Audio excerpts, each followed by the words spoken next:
Talking about this hat thing, what do you think you could do that? Shaping hats? Yeah, I think you could do it. I don't know. I'd have to be around it a little while. Yeah. You know, you kind of got to love hats too, right? Like, I wear one every once in a while, but.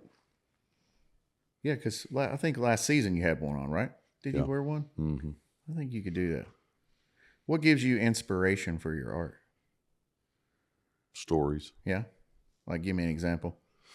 Oh, you know, I did one of Scotland, and it was about Edinburgh, and I was kind of marketing it to the Ramblin' Redhead. She's an influencer, and she has a coffee shop there in Fairview, and so, you know, like 6% of the population in Edinburgh, Scotland, is redhead, if you can imagine. What? 6%. That's high. It's the highest place in the world. So I did a story based around that, about being unique and own it like a redhead, you know?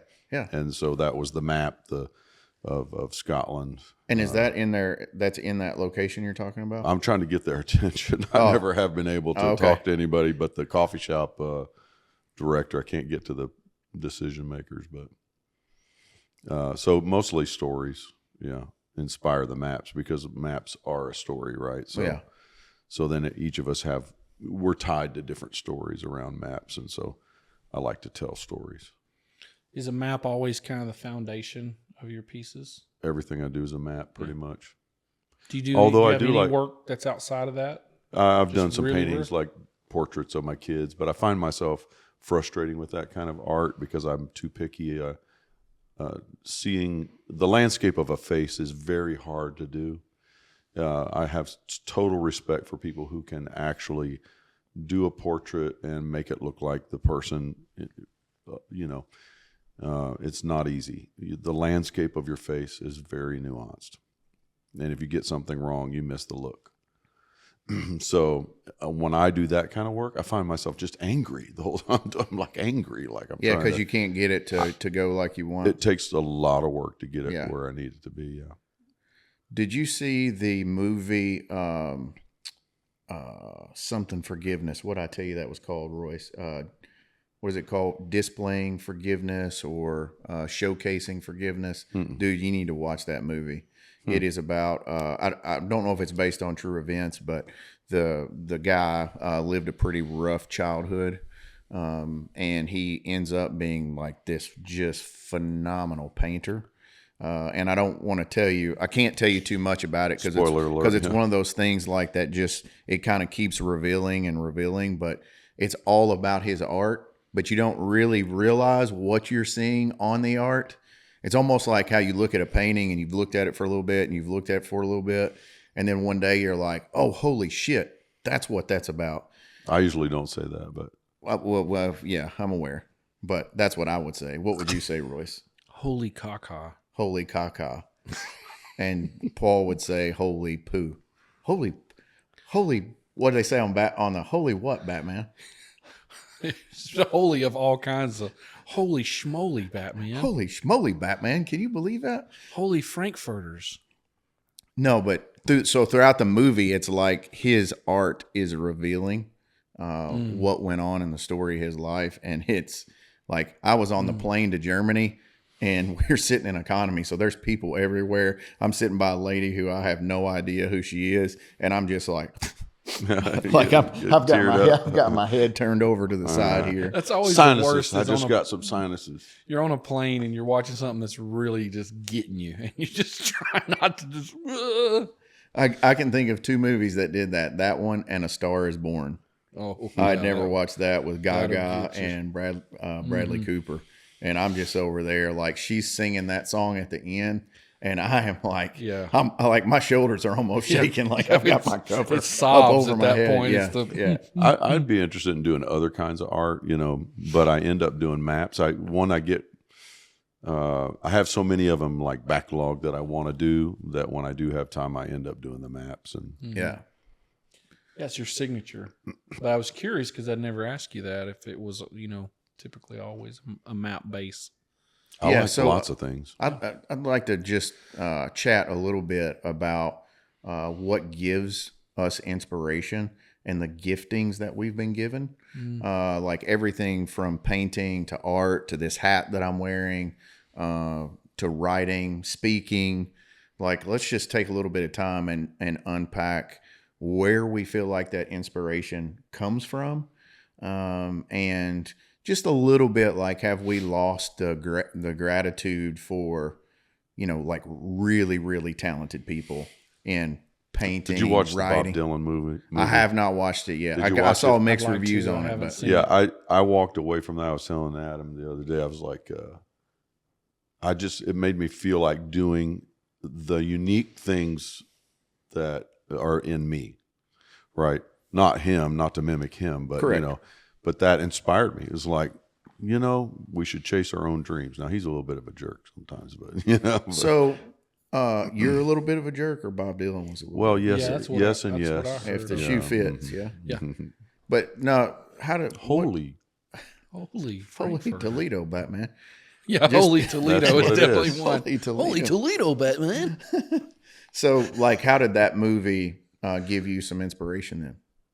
he followed a path that was not typical, and he didn't take his cues from. He took his cues from his own what was inside of him. What he wanted to express, his own creativity, his own callings and giftedness and genius, and he wasn't intimidated by what was happening. He followed his own path. Yeah. It was unique. In some of my anthropology classes, I touched on this last season, but they taught us about the ethnocentristic mindset of most humans. And one of the cartoons that I said one last season about the baseball uniforms versus the Village People uniforms and stuff like that. But there's another one where there's two ladies, and one is in full on Muslim garb, and the other one is in a bikini on a beach. But both of the titles across the top make some inference to how those outfits are not about necessarily the women, but men's objectification and control and the whole deal. But it's like both perspectives of that. And I wonder, like, for me, when I see somebody that's very eclectic, I can be like, oh, they're kind of weird. Instead of just being like, hey, I wonder what's special and what's unique about them.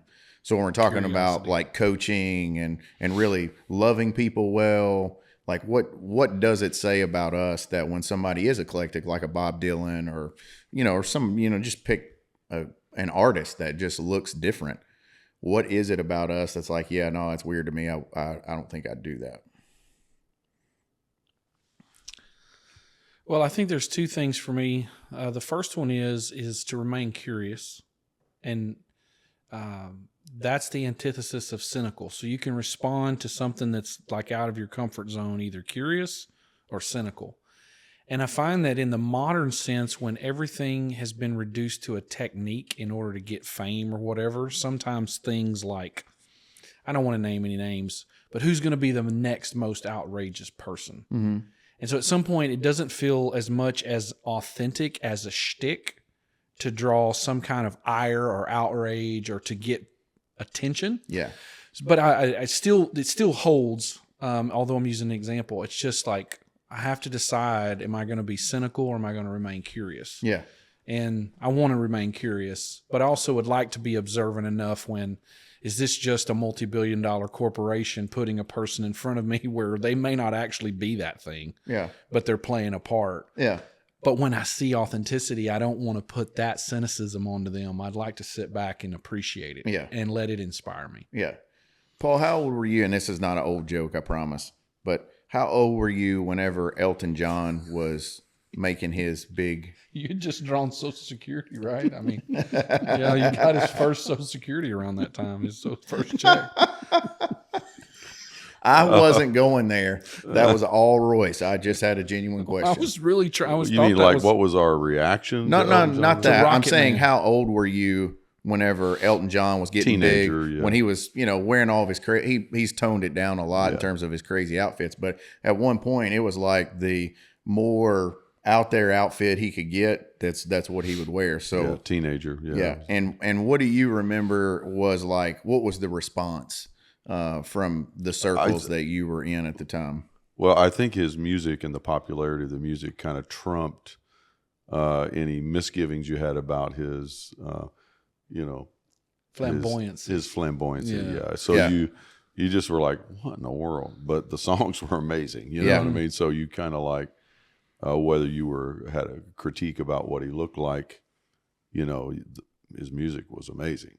So you feel like even at that point, the raw talent that he had really surpassed his eclecticness, if that's a word. Mm-hmm. Yeah. I don't know, people that have an expression like that, music often have other kinds of expression that kind of, are kind of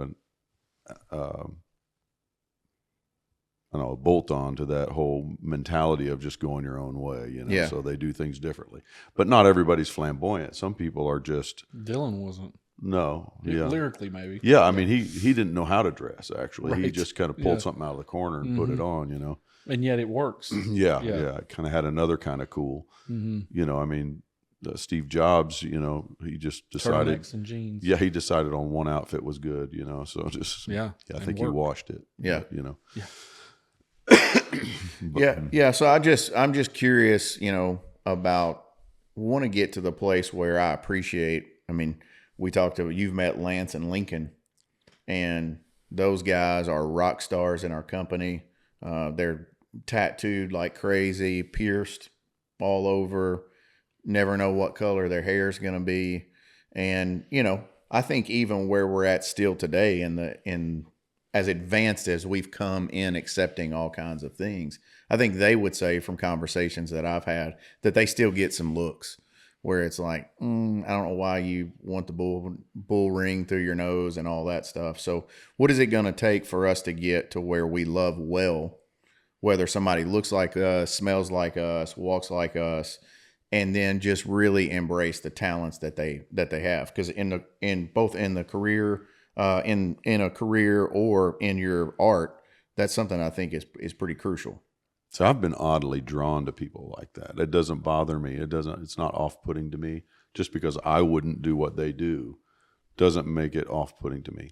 Yeah. I have a curiosity. We're talking about curiosity about, I'm like, okay, you go, and so it gives me a bit of a respect, because I think there's a certain honesty that they're portraying that other people are unwilling to do. Everybody else is going to come out of the box with their Target clothes on, same, rubber stamp. And that's not necessarily bad either, but I'm just saying, here's somebody that's like, just going to march to the beat of a different drum. So it piques my curiosity, and that's not off-putting to me. I kind of respect it. Some things like that are provocative, trigger people, and they go to fear. There you go. And then that fear, for whatever reason, will shut down the relational circuits in their brain. So I don't want anything to affect my joy. So I have a responsibility. I want to have capacity. And so part of that staying in relational mode is being curious. Yeah. Is just saying, well, what's behind this? For me, there's a bit of a spiritual responsibility that I feel, is that no matter what my initial impression of this person was, maybe it was like over the top for me. Like that was my truly internal reaction. I don't have to show that. I don't have to give that. I don't want to diminish their light in any capacity. And for me, is that I always want to remind myself of their intrinsic value. Yeah. So, I mean, they have something to give and remain curious. It's a bit of a discipline for me, at least. Yeah. What great academic have you met? What, musician, what engineer that's got some big part of his hemisphere of his brain that's not working for everybody else, have you met that isn't a little quirky? Eccentric, right? Yeah. Have I told you what my uncle told me about, we can't say the R word anymore, so I don't know what's politically correct, but about having conversation with people who were mentally handicapped? Have I told you that story? Mm-mm. I don't remember. All right. So not that I'll admit publicly. Okay. So my uncle is literally a rocket scientist, worked for NASA, IQ off the charts. Funny side note about that is when he did the IQ test and it came back super high, it was kind of like a thing around town that people were talking about a little bit. And somebody asked my grandmother over the phone. She was like, "Yeah." They were like, "Yeah, I heard he got a really high score." And she was like, "Yeah, I think he got at least 100 on it." You know what 100? Yeah. It's Yeah. yeah, that's barely, you know. Yeah. So he was always embarrassed about that. But so one day we were at my grandmother's house, and I was like, we were talking about a professor that it's pretty hard to have a conversation with at the college. And I was like, "Yeah, man, he's a super nice guy, but I just can't, dude, I can't follow him. I have trouble having I can't even get a conversation started with him." He was like, "Yeah, you know, it can be difficult to have conversations with him sometimes." He's like, "But let me explain it like this." He said, "Have you ever had a conversation yourself with somebody that was mentally handicapped?" And I was like, yeah, I have. He said, "Did you find it hard to have a conversation with them?" And I was like, "Yeah, it was kind of hard to have a conversation." He said, "Well, that's how people with high IQs feel About you. about normal people." And I was like, I don't want to feel That's insulted, rude. but I'm pretty sure you just called me mentally Yeah. handicapped. He compared basically to you. said that's how he feels trying to talk to you. Yeah, 100%. 100%. Man, and what's strange is the statistics, which are not really popularized, but like IQ's going down. Oh, really? Yeah. In the room? Or- Well, yeah, it's as low. Well, I'm not sure it can get much lower. But, That is happening. Yeah. Paul has a significant effect on the bell curve between the dragging two everybody down intellectuals like a here. boat anchor, you know? No, all I would say is that not to take too long there, but there is a significant noticeable diminishing of intelligence. AI is going to continue to contribute to that. And so I'm just saying that whole effect of like where people are and what they can even respond to, or that's whole thing is a interesting. reality. Tell me why would you say that AI is going to contribute to lower IQ? I was thinking IQ was like raw, though. I mean, you can't learn. You either have a raw high IQ or you don't, no matter what womb you come through in learning. Am I wrong? You're saying you can't raise your IQ? I think you either have raw intelligence or you don't. I don't know, because I've never took the IQ test. I was afraid it'd be too low. Afraid you'd get under 100? I'd be under 100. I'd get a 90. Yeah, I was reading an article that I think AI is averaging around 120 and within a IQ, and it's not far from 150, and might even be bursting at 150. So it is right a now. knowledge-based thing. Is it judged on a knowledge-based? Just cognitive ability. The point is that we're offloading some things. Intelligence and aptitude has muscle-like qualities. Yeah. The more you exercise it, There you you go. can get better at it. You can strengthen that part of your brain. That's why I'm completely atrophied at this point, but it's good. Right. Well, some would say atrophied, but yes, atrophied I'm too. with Yeah, you. the trophy both is. of you. The Both of- atrophied. Well, trophy, I yeah. was really wanting an award for it. He has a trophy a trophy. of his diminishing intellectual capacity. He has a trophy of that. It's an astronaut holding a tube of Atrophy. Paul's preparation. brilliant. He keeps so many streams going. I tease him because he has so much going. I would just say that there are concerns at high level thinking that it may shorten some things, and I do think if you use AI well, it won't have that effect. But the cumulative effect of most people, how they use it, they're in a sense might go to the intellectual gym less. And so in that, it could have, some are concerned that it would have a diminishing effect on just the way we process information and some cognitive skills because you're offloading it. Yeah. So So even though it's a powerful tool that could potentially increase our IQ, Yes. if we use it as a crutch right. to just like, I'm never going to write an email, I'm never going to Right. write a paper, I'm never going to do this, then that muscle is getting, Yeah. that IQ muscle Atrophied. could be getting Atrophy. atrophied. A trophy. Could be getting a trophy. That's going to be the yeah. word for now. Atrophied. Yeah, and there's some statistics on that, and Jordan Peterson, for one, has talked about some of the recent studies on where IQ is at, and it's like in below 100 in some large swaths. Yeah. And some of that in that is also category. due to just a modern world. We don't use our brain the same, so our cognitive abilities. It's not that I think you can put an edge on it. You can definitely increase it, but it's so in that all kind of plays into maybe how we communicate and how we feel inspired or how we even interpret some things. We're not thinking deeper about it. We're just reacting. What inspires you? What kind of gets you going? Probably the most inspiring thing for me is stories. I mean, I think I'm just typical hero's journey, like most humans are. Someone You do who tell a lot of stories like that. Yeah. Yeah, I love a story of someone who overcomes just absolutely overwhelming odds and pushes through. I think we all do. Like, who doesn't like that story?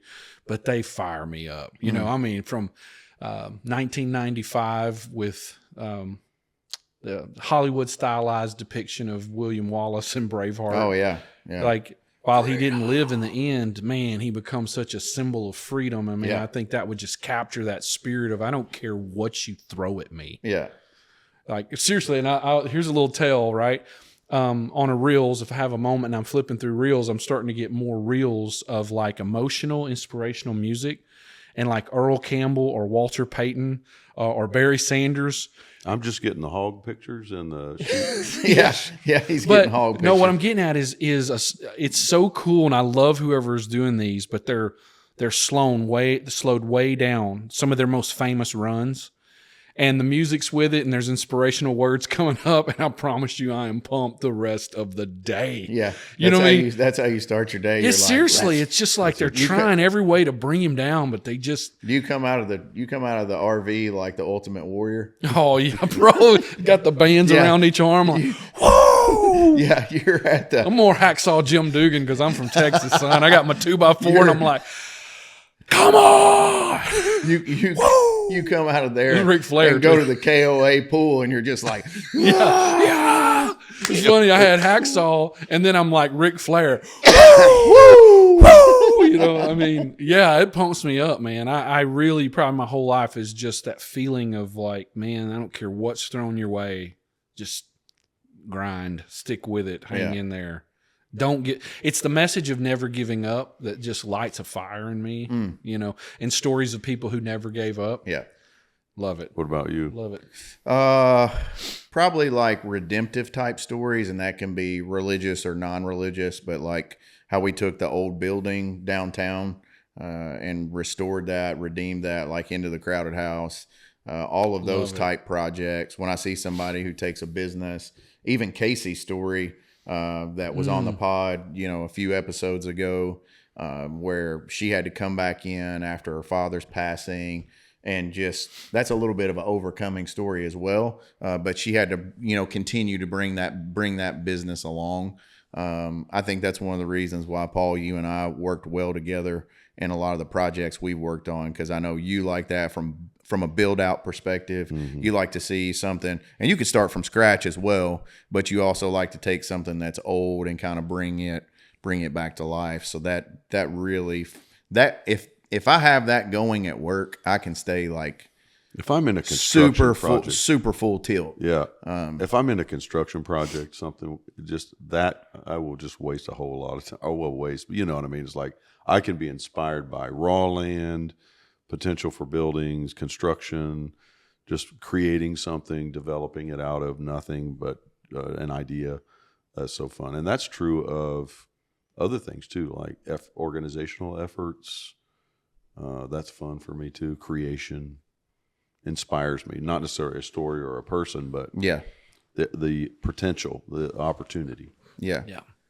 I tell you what I think I suck at, and I want to kind of unpack this a little bit in this episode, is how are we pulling out inspiration from other people? I don't think I'm really good at inspiring. Like, I don't necessarily feel like I'm a motivator, and I don't really know if that is a call, or if that's a gift. And it's either something you kind of got or you don't have. I'm not real sure, but that's from the art perspective, from the music perspective. Like, I can watch a Johnny Lang and be like, you know, I feel inspired on something like that, but I don't feel like I do a lot or have a lot that makes people go, oh yeah, that makes me inspired. I would beg to differ a little bit, but we can talk about that in a minute. No, I'm done. So if you have, I mean, feel free to shoot. But I think sometimes we don't realize how inspiring we are. And I'm speaking to myself, but I think it might identify with what you said. I'm in a weird conflict sometimes between I know I'm inspiring and then don't feel I'm inspiring enough. But then when I hear people talk about how they experience me, not that it's perfect, I'm constantly having my feelings about my own inspiration refuted by other people's experiences of me. So they feel inspired. So I'm always trying to find that. And I would say most people would probably say that you've inspired them in some way.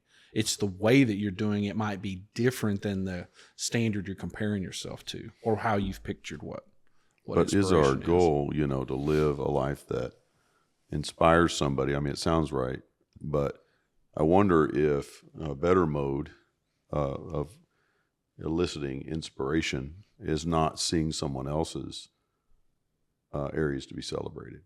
Because don't we all need that, right? So you go around in life not trying to inspire by the way that you do something, like to elicit inspiration by some effort or you're some hero, but just seeing greatness in others. And, I just know a lot of people who can't give a compliment. They can't high five somebody else. Yeah. They can't look at what they did and go, dude, you're crazy amazing. yeah, And just say it, because people don't hear it enough. They don't. That's, to me, the way to inspire. Not like I'm going to live my life as a trophy of inspiration. Live my life as a trophy. As a trophy. A trophy. Something like that. You know what I'm saying, though. Like, atrophy instead of inspiration. Yeah, no. Instead of trying to be some kind of billboard of inspiration, just look at other people and say, you're amazing. See what's amazing in them. I'm going to use a little asymmetrical example of something that's inspired me. My guy, Dallas Willard, passed in 2011. Philosopher from USC, also great theologian, thinker. He said that psychology was originally the care of souls. That's what it was called. And obviously it's come on to be a little more, and there's a modern sense of it and all that. But in a particular speaking that he did in, I think, just before he passed in 2011, he said, if you're going to care for a soul, you need to love them.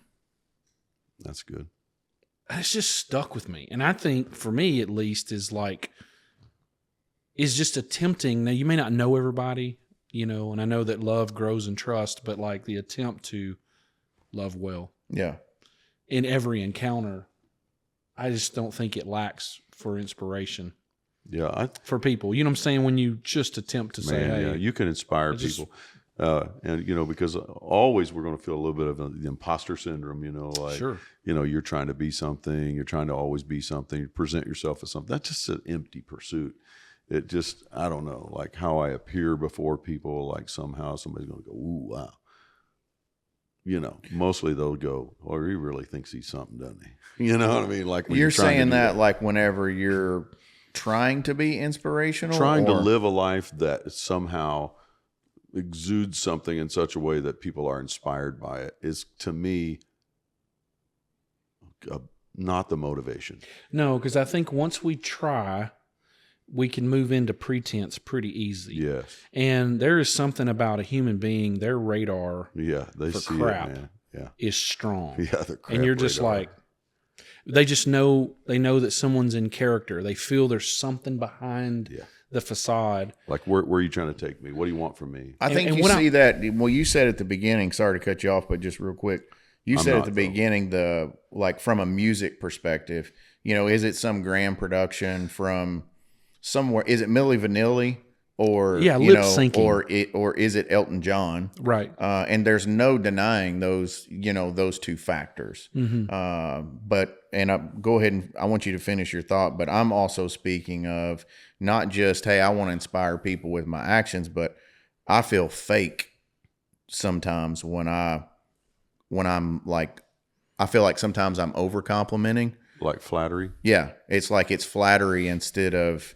like, hey, this is, when I say I want to give inspiration, I'm not like saying I want you to be like, oh, I'm inspired because you do this, this, and this.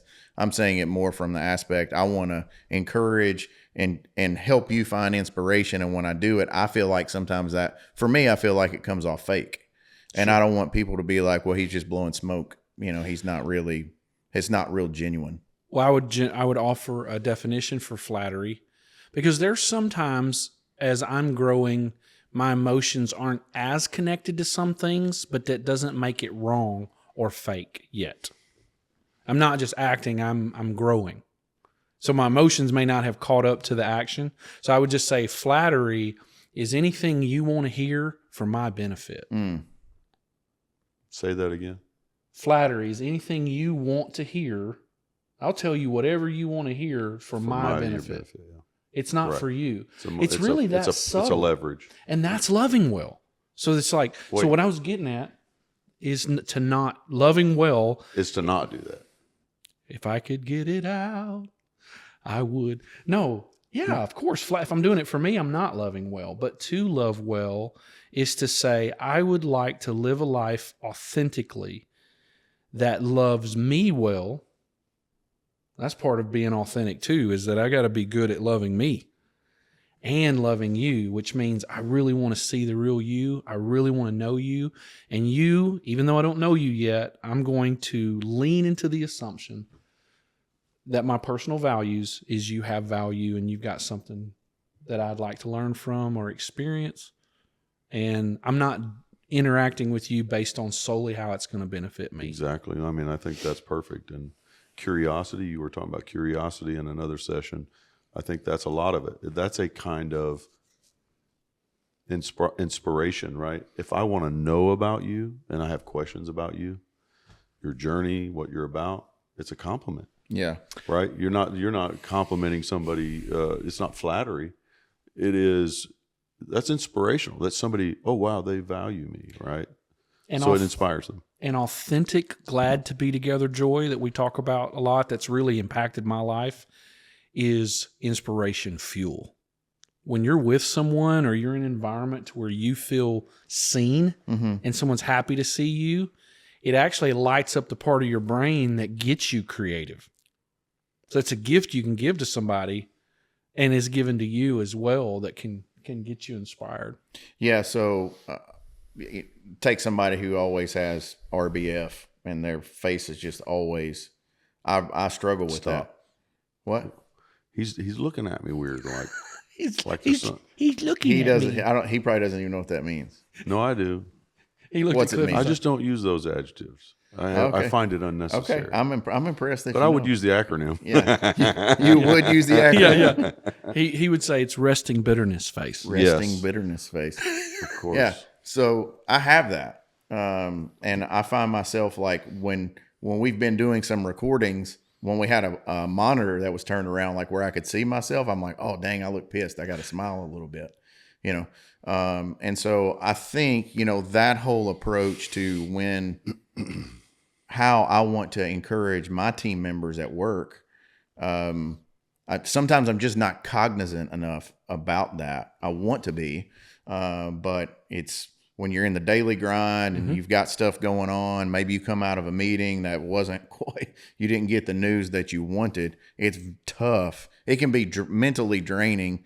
If my face is always RBF, if that is my resting position, it's tough to just be like, hey, I need to have a grin.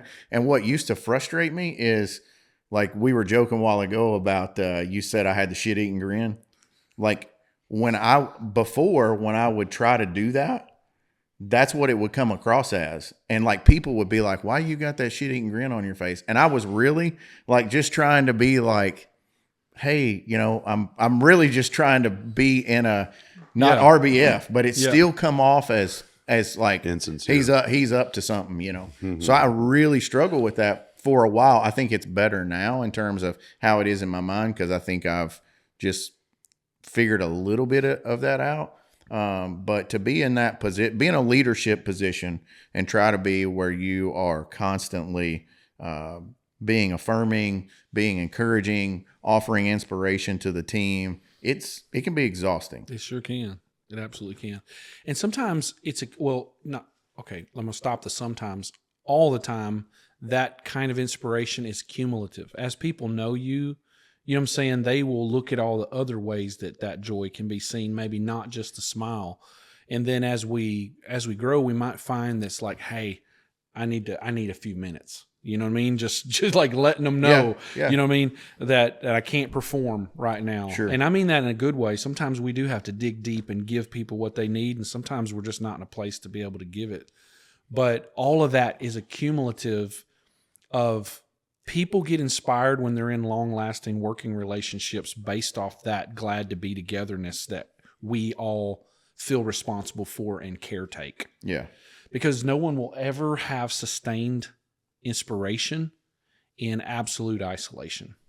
Like we need each other. It's like your work or your art or your song or your painting or Adam's gifts, you know, and everyone.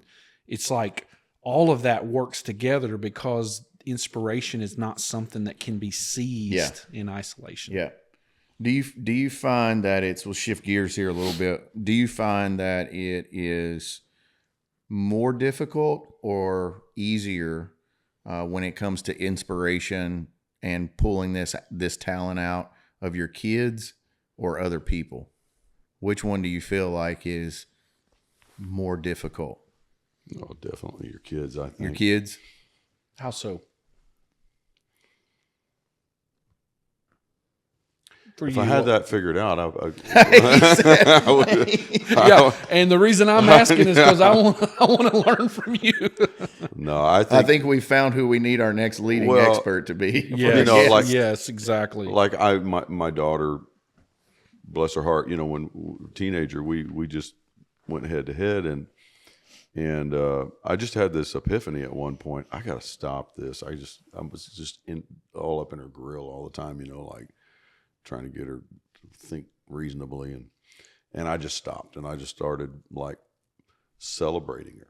So used to be she'd just come in the room, I'd just be aggravated already. I just want to get in a debate about something, you know. And anyway, but the debates weren't working, so I just stopped, and I started just celebrating her. She'd walk in the room, I'm like, I'd find something, you know, I'd just be happy about her, hug her. It changed our relationship. And many of the things that I fought for 8-9 years ago, she'll call me on the phone all proud of some move she's made. I'm not even trying to inspire. I'm not coaching her anymore. But she's bragging on herself on something that she knows that I'm going to like out of her performance in life. But it was a long play of just accepting her for where she was and loving her, and stop with the instruction, you know. Just stop with the instruction, because somebody else could get more out of her than me. Yeah. To inspire her, right. She saw me coming, right? Yeah. So she knows the story. She knows what I want. Yeah. So stop already. Yeah, right. You know, so inspiring her was like, stop trying to inspire her. Yeah. Well, not to pry too much, but when you guys if you were kind of locking horns a little bit or at odds, was that around? I mean, would you say that the motivation for that though was genuine, like and good, like you were coming from a place of some of the mental machinations she was going through to come up with her life plan and her decisions and where she was going was like going to be a train wreck, and it scared me for her. Right, it was going to be a train wreck, and so I'm trying to throw roadblocks. You know, I'm trying to talk sense into her. But in your mind, it's for her benefit, right? Not in my mind. I mean, it was for her benefit. I was right. Yeah. There's no doubt about it. Okay. And I could work circles around her on the logic. Lord, yeah. But that may have been part of the problem, is that she felt encircled, and so you're saying when you just started encouraging and loving accepting, her for where loving she her, was, yeah. That's where the change happened. And all of those feelings weren't fake either. I mean, I just went ahead and let that side of me and my care for her and love, and I almost want to cry now. You know, I really did love her. Yeah. Yes. Yeah. So you loved well better than fearing well. Yeah. is probably another way to say that if we stick with some of the theme. And then my oldest son, you know, you had to inspire him with a sledgehammer. Yeah. Still, that didn't work. Yeah, still now. Still, yeah, he's hard-headed. Yeah. The thing is, when we move in, and we all are going to do this. This isn't performative. It's just being aware of it. When we move into a low joy state, we begin to see people as problems that need to be fixed. And so, and we all do it. I've done it. But what happens is that humans have a real hard time with shame, and shame is wired in the brain, and it will quench inspiration and it'll quench wonder in it like that. That's the first thing to go.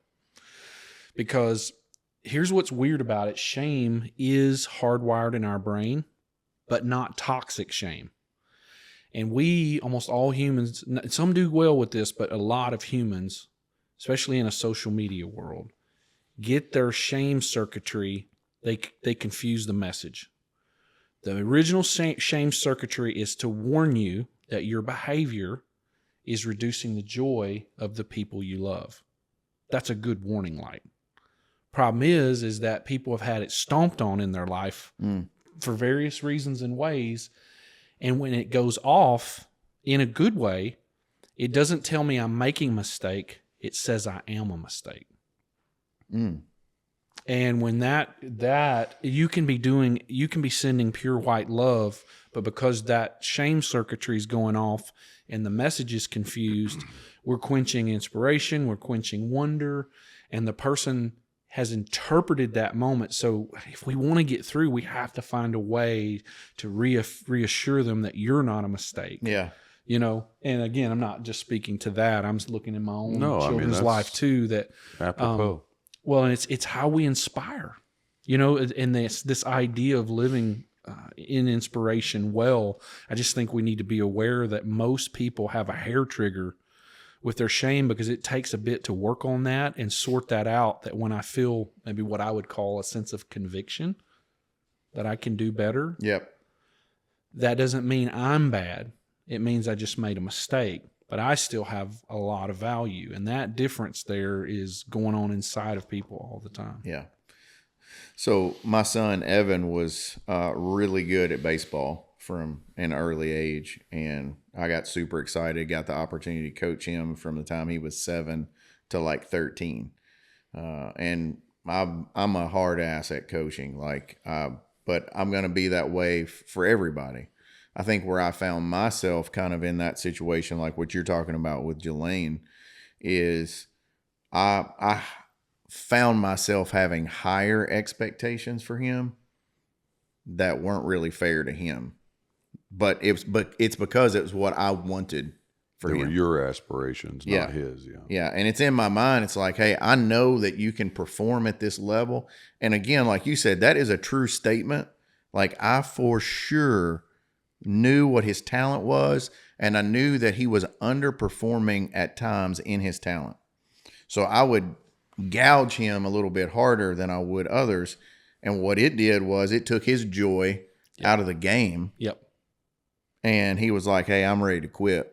And once, I realized that I was a big majority of the reason why, I backed off, because that's not what I wanted. Because I'm like, I wasn't the dad that felt like he was going to go be an MLB player, but I wanted him to perform at the level that he could, and possibly go play in college. But that wasn't what he wanted. He could have went and played golf on a college scholarship, but he's like, Dad, I just don't. It's just not my thing. Like, I love playing golf, but I don't want to play it competitively. Mm-hmm. And that's probably a small thing, but it's one of those wedges that I could see was kind of coming between us, to where it was something we used to enjoy. And then it all of a sudden became something that now I'm taking the joy out of it instead of it being an inspiration. So I'm in the camp too of, with our kids, it's a little bit harder. It is to do. But that heart and high standards in a good, healthy tension is always the balance. And it takes a bit of discipline to work on that. And it's like, at what point me pushing for greater performance and just trying to watch the individual, is their light diminishing? Are they starting to hear the correction as something against their identity versus their actions? Yeah. Because sometimes, you might be sending it just to the actions, but the individual needs help or reassurance that they are okay, their values safe. And that's again, it's just a good example because of the correlation that we tend to have with that. I was thinking of my dad. He inspired me. He was my hero, right? Mm-hmm. And I'm trying to think of anything he said to me. Oh, really? Yeah. He just never coached you. Mm. How do you come up with, like, our whole family, these high performing people? And he says very little. Mm. Very little. Well, did you watch his actions? Yeah, I mean, because that communicates too. Yeah, oh yeah, he was driven. Yeah, but he would. I learned, and this is odd because I was probably married 5 years before I realized this. And I told other people that he dealt with. I said, if my dad starts asking you questions, he's trying to tell you something. He wouldn't just come right square off on you and say, what you need to do is. He'd just start asking you questions. You're like, why are you asking me these questions? You know the answer to these questions or whatever.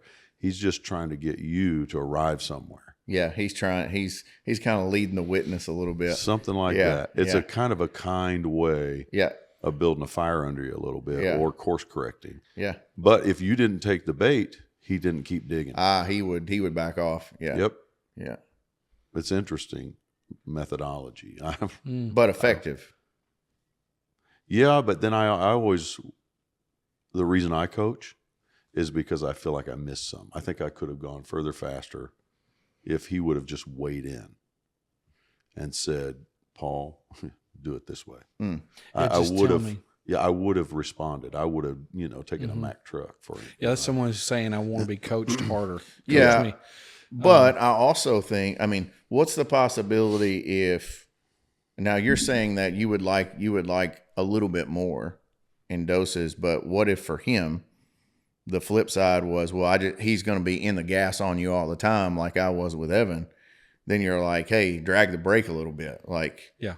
So finding that, maybe you're almost asking for the perfect balance of.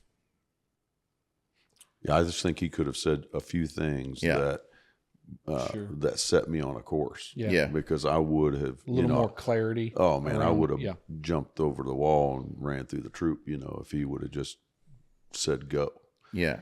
So you didn't know what to do. Right. My biggest failures with my children that I'm still processing and involved in redemption, towards. And I'll quote Wilder. Part of loving well is protecting the people in our care from our power. Like we have more power than we often give ourselves credit for. And because my own self-talk at that time was kind of low, or well, not kind of, it was pretty low, I wasn't aware of my own personal power. So when I step in the gas, I compare it to my past, which was enormously abusive. Well, I'm not that. So this must be a good spot. But I wasn't considering how they were actually receiving that gas. And it hurt my kids, And so my point being is loving well is like, how do I manage my power in a way that doesn't harm the people who need me the most? Let me see if I can I want to make sure I'm hearing what you're saying. So I'm going to say it in a completely different context. So I always tell people at Tunco, if my dad is there, the founder of the company, and he goes out and he tells somebody in the plant, it could be a key person, it could be my director of operations. Sure. And he tells them, hey, don't do it right now. But what I would like you to do is clear off all that racking over there sometime before the end of the year, and we're in April, right? Mm-hmm. I guarantee you, because of who he is, the influence that he has, that they will be either doing it right then. They'll have it done this week. Or they'll be working overtime that night. Mm-hmm. It will get done before he is there the next day. Mm-hmm. So is that what you're saying about? And I know that's not necessarily in a negative connotation, but my point is that's the power that he wields, and he could just come out there and just very lightly say it and specifically tell them don't do it, but then they would go do that. Is that kind of what you're saying? I think it's a really be conscious of with our kids? Yep. So yes, the answer is yes. And I'll just kind of build on that illustration and say, if your dad wasn't fully aware of the power he had. So just imagine the times we do have power like that in contexts, but we don't realize it. Yeah. And then you go, the Wednesday, like say it worked with his schedule and it's about 2:00 on the Wednesday before Thanksgiving. And he made that comment. Yeah. And didn't realize the amount of, importance that people put on his words. Correct. They would probably, be in conflict between family. Yeah, right. And wanting to honor the power that and the respect that they have of that individual. That's a great illustration of it, is that when I don't realize my power, when I step into the gas on something, I haven't really thought about loving well, I could hurt the people I love the most. Yeah, so that's Paul, when you're saying that about your dad and how he's kind of asking questions and trying to get the person to come to it on their own. Mm-hmm. I think I don't think I know, and I'm not talking about baseball, I'm talking about shit that really matters in my kids' lives. I know that you take it head on. I know that I can even feel like that I'm lifting on the gas a little bit. Yep. Because it's like, this ain't how, because for me, you can just give it to me. Just feed it to me. Hit me. Like what you're saying about your dad, just give it to me. But what I saw was I could see the demotivation. I'm thinking I'm coming to them and I'm going to say something that's going to inspire them and lift them up in whatever their talent is, whether it's music, art, baseball, just life in general, school, wherever they're at. And I can see the demoralization just come over their face. And I'm like, and now I'm in conflict because I'm like, well, I may not even know what I did. Yeah. Like, you're exactly right. And that's where I find that difficult. And I think when I think about other situations, things that I care deeply about, things that I'm passionate about, that's where I screw up the most. Because you'll escalate in emotion and all of that. Yeah, it just, all the emotions that are in it just kind of become, well, like me getting fired up about Trump when we were talking earlier. I'm really not, you can say pro-Trump, not pro-Trump, whatever, but the whole situation really matters to me because there's a lot at stake. Absolutely. So before I know it, I'm into a 5 or 10 minute rant and I'm like, oh my God, I've been spun up here like a top. So for me, when it's something that I love and I'm super passionate about, all that emotion becomes a melting pot. And sometimes I wish I was more self-aware of what that delivery of the power is, like not fully understanding what's happening right there. And I think it'd be really good, because I love what you're saying, and I'm working on this in me, is we need your power. And I think the world needs my power, and we need your power. My guy, Dallas Willard, he describes, I think this is a unique definition of spirit, like little s, spirit. What is spirit? He calls it non-bodily personal power. And we all exhibit some kind of influence, some kind of weightiness to us, and none any more than our kids, right? But we need your power. And so here's my punchline. I want to continue to grow in loving and suffering well, that you know you're safe as I exhibit appropriately the power I'd like to share in this situation. How do I confirm you're safe? And what is safety? Well, I'm not going to harm you with my power. It's not to hurt you. And nor are you the problem. Your value to me. And I just think it's shocking to me that in my own kids, I thought I was communicating that. I thought I said that a million different ways that was never said to me. But I didn't say it to them the way they needed to hear it. Yeah. I was only making sure I said everything that wasn't told to me in the way I needed it. Oh, wow. But they didn't need it like I needed it. Yeah. And that's where I just missed it in a couple of areas. And my power wounded them because I hadn't really got into, how do you hear me?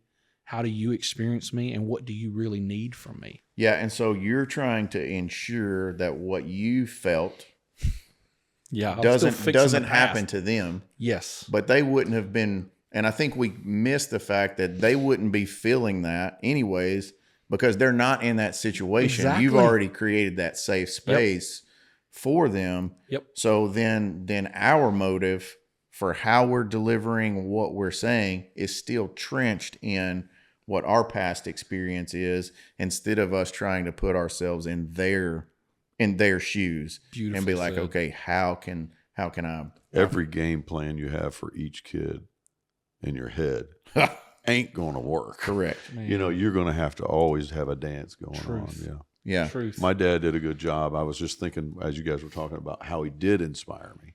So if you did things like you said something that was out of line, he would just look at you like and never say. Would your gut just tighten up? Yeah, See that like look? he wouldn't say anything. He'd just take a little longer look at you. Like you, And like that I was know it. those looks. Yeah. It's scary. I Man. get was it. I get those looks from him whenever I cuss on the pod. I wonder. Yeah, it's kind I'm of that. trying. It's kind of that long. Yeah. Well, He's like, it's Tabasco. no, I'm not doing that to you. It's You like- lie. You lie. He said it's either soap or Tabasco on your toothbrush. I'll take. But my dad Tabasco. never disciplined me in a harsh way. I mean, he didn't do anything that was like, reprehensible. It was just, he was a good man. But I look at the way he would inspire me. He would trust you with things. So like he would be going on a 2-month trip. He would leave and he'd say, hey, down in the basement, that bathroom, the tile is falling out on the bottom of that. I need you to fix that. I'm like, Dad, I don't even know what I'm doing with that. He goes, you got this. You'll figure it out. I'm down at the hardware store. I've never done any of this. I'm asking guys how you're cutting out drywall, putting in, so when I came back, sure enough, I had it, I had redone that entire shower. Yeah. I'd never done it before, and I did it. Man, I was super proud when he came back and saw it, And he just went in there and looked just like, no, that's what I expected to happen. Didn't say much, didn't high five me, didn't give me $5. Yeah. Yeah. No, but he taught you how to fish. Yeah. Yep. Because he knew you would figure it out. Mm-hmm. I've had some scenarios like that with my dad where I look back and I'm like, man, I could have used some more one-on-one coaching. Like when I think about the business that I started when I was 13, he gave me 3 names, never let me listen to a phone call that he did or nothing. He's like, hey, if you want to try this out, it's fine. Here's cut you 3 loose, names. Yeah. I'm gonna cut you loose. And for a while I was like, man, I could use some help here, but he didn't let me drown. I probably had some questions along the way that I've forgotten about now that he coached me on. But when you get in it like that and you learn it your way, Certain confidence, yeah. You're more confident and you hadn't forgot it. So if we needed to go redo the tile in the shower next door, we could probably go do that right now. Mm-hmm. And that's thanks to your dad, right? So I think sometimes for me, what I'm learning, and we'll give props to your dad on this, is that less sometimes is more. In our approach with how we're inspiring not only our kids, but everybody else that we've talked about, people who are eccentric, people who we really care about, but we're trying to just, really, truly love well. The data is crazy on more permissive parents who leave more room, let their kids figure it out. The data leans towards those kids being more adjusted than strict parents. That's kind of crazy. It seems so counterintuitive. It seems so counterintuitive, but what's happening is they're empowering the children to think and problem solve and work through things themselves. You know what the definition of a brat is, don't you? It's I can give you some names. Yeah, it's a kid who acts like your kid, but belongs to someone else. That's awesome. That's absolutely awesome. All right. Well, that's a good one. Trying not to have brats and trying to love people well and being an inspiration. Can I say one thing in honor of what you're doing here? We talked about inspiration. Yeah. You're living a story. And when I hear your story, no matter where you are in it, I derive inspiration from it. And so wherever we are in the story's not over. Yeah. That's awesome. Just keep living, keep choosing. Yeah. And man, that's what we all sit and hear and go, yes, there's hope for me. Yep. Yeah. I mean, Cliff, just even this podcast, I thought today was, as we were kind of assembling, I thought, that Cliff, he is a grinder, man. You know what I mean? Like, Yeah. what do we have, 3 followers so far? Yeah, we're killing it. We're killing it. I think we're number 1 on iTunes. Yeah. No, I mean, but we're grinding, right? Yeah. And somewhere you learn and then you grind, and then all of a sudden one day, wow, it could become something. And I think that's an inspiration that you offer, actually, is the fact that you have a vision that you will grind toward, and then, surprise, you get there. Yeah. That's an inspiration. That's very inspirational. Yeah. Thank you, guys. I wasn't fishing for. Well, I thought that's what you were support, looking for. I was looking at the notes. No. Fishing for compliments. We offer it freely. There was no line in the water. Okay. That fish jumped in the boat. All right. Well, maybe I'll get a bunch on the on when this one drops. So appreciate you guys. Love y'all. It's been another episode of Misfit Social Podcast. Remember to love well, be a misfit. And oh, by the way, look, your kids will, how they act on their best days is the kind of kids and adults they'll be. The kind of adults they'll be. How they act on their best days. Okay.